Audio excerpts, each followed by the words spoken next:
Hello, marketers. Welcome. Today we're going to take a look at product life cycles. Yes, that fascinating look at how products evolve, where do they go, how long do they last, and, well, how do they die, really? All right, so make sure you get out your paper, make sure you get out your notes, make sure you follow the Storm philosophy, sit back, and enjoy.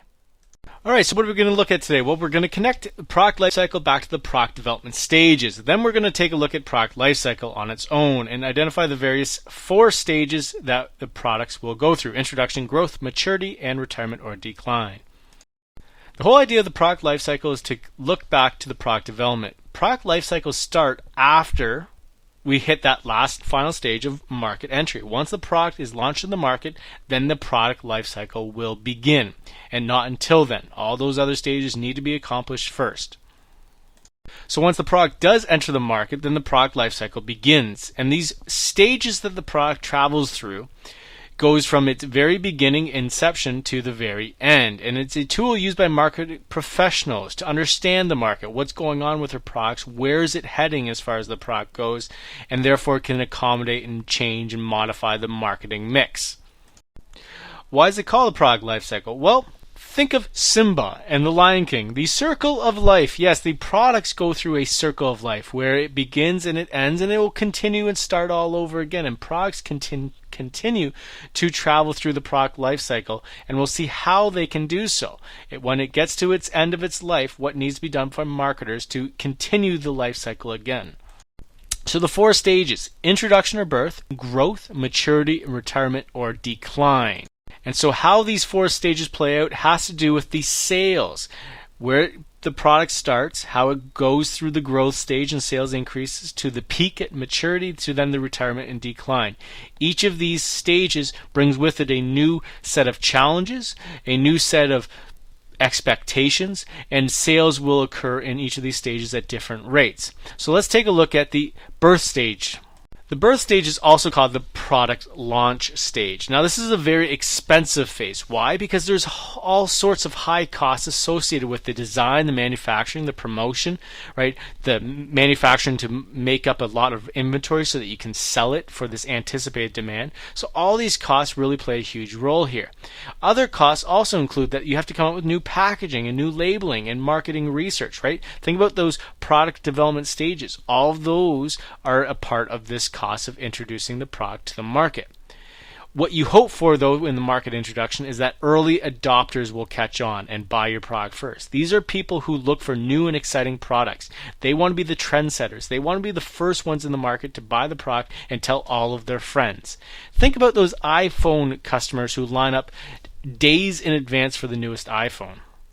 And connecting this back to what we've looked at before as far as push and pull strategies, marketers really try and do a lot of push and pull strategies during the birth stage, right? They're trying to create buzz for the product. So they push the product into the marketplace to get people seeing it when it's right in front of their face. They might buy it, right? So they're trying to obtain that preferential floor space right in the middle of the grocery store, right in at eye level. They're also trying to create advertisements that generate that buzz, right? Some new and exciting product commercials that you see on TV will always say new and improved or new and exciting or all these things. Samples, coupons, other promotional techniques are added to this as well to try and get people into the store, lure them in, and get them to buy the product. So a quick recap. Market introduction, high investment, therefore less profits. There's very minimal competition, though, as well, because there's not a lot of people entering the marketplace with the same product. So the company is trying to really gain acceptance and gain that initial distribution. Company needs a lot of both push and pull promotions, right? You want to target the customers to increase their awareness and buy the product. You also want to target the channel to increase confidence in the product so the stores will stock more. Which now brings us to the growth stage. Yes, you can see the sales starting to increase.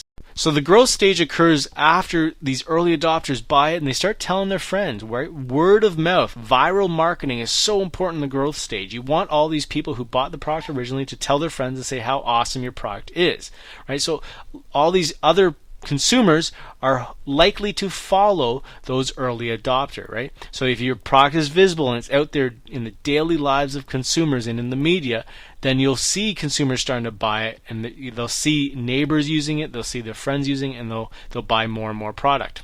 The growth stage is considered to be the most crucial stage for marketers because this is where the product's either going to catch on and be successful, or fail, hashtag fail, right? So if the product is removed from the market before it has recovered those costs of production, that market introduction stage, then it's what we call a bust. Think of the Crystal Pepsi product that I told you about, or Arch Deluxe, or the DeLorean, or the IBM PC Junior, right? All these products never really recoup those costs of production. We call these products bust products. So again, some characteristics, some recap to the growth stage, right? Product is successfully launched. We're past that now. Now we're trying to see, and hope to see actually, that demand and distribution is going to increase. Competition, however, is also going to intensify because more and more competitors are going to enter the market. So the company might introduce secondary products or support services for their products to help consumers, understand their product more and use it more. And hopefully better revenue generation is happening and a return on investment is occurring. So sales are increasing, but they increase to a point and they hit this peak, and we call this peak the maturity stage. So when products hit the maturity stage, this is where sales really start to level off, right?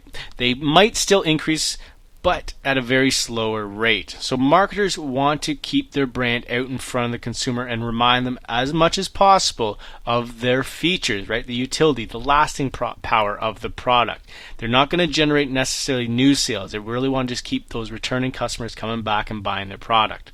And if you can somehow keep those customers coming back and buying your product, then this is where you're milking. Right? This is where you're milking that cow, that product that you have, and you just keep milking it, and that's all money in your pocket, right? Manufacturers have already recouped the major costs associated with the research, the development, the production. So any new costs are associated with distribution, and that's low. So companies are making huge profits during this stage. So if they can maintain that maturity stage over a longer period of time, this is where they can make some serious dough. So quick recap, competition, it is great, right? It's probably the highest that it's ever been because everyone wants to get in on this action and get all that money that you're raking in. The product is established, and therefore you don't really have to spend any more money on promotion, or less money I should say, on promotion. There's little growth potential as well for the product, so you're not really going to waste your time trying to figure out how to grow it more. You're going to use penetration pricing, and lower profit margins are a result of that.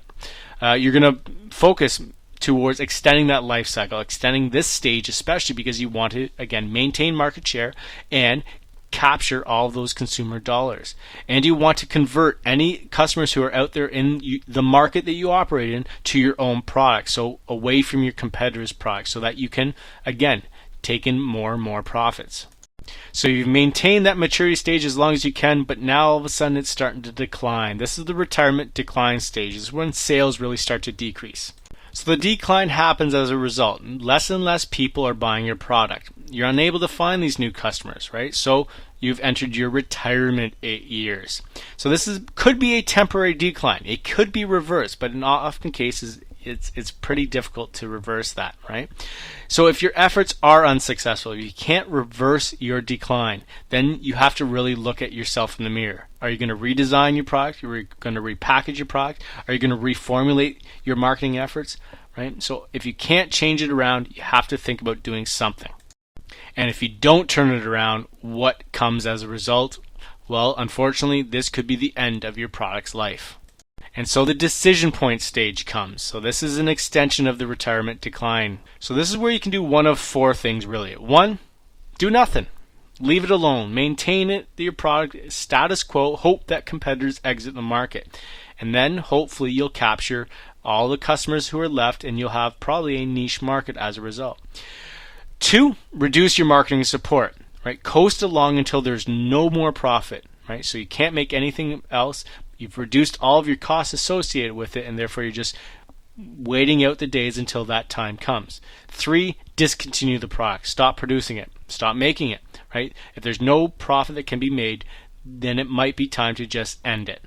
Or four, you could modify it. You could try and modify the product in terms of redesigning it, adding new colors to it, new packaging, relaunch it as new and improved, or maybe you do change the product in itself in some way and make it really new and improved. So there's one of four options that you can really look to do. And so when you stand back and look at the product life cycle, you see your introduction, growth, maturity, and decline. You see sales increase through each of these stages until maturity, in which it starts to come down. What you see though is that profits don't really start until the growth stage, and then they increase and then they start to decline as a result of the sales decline. So you can't expect profits right away, but what you hope to do is extend growth and maturity to such limits that you really milk your product and generate a lot of sales and therefore a lot of profit. So this brings us to the end of our video lecture. So I want you to do two things. First off, I want you to identify a product that you believe is entering that decision point stage. What would you do? Predict what a marketer would do, what the company would do. What might they do to change things, to turn things around? Would you do the same thing? And two, what is the main reason for discontinuing a product?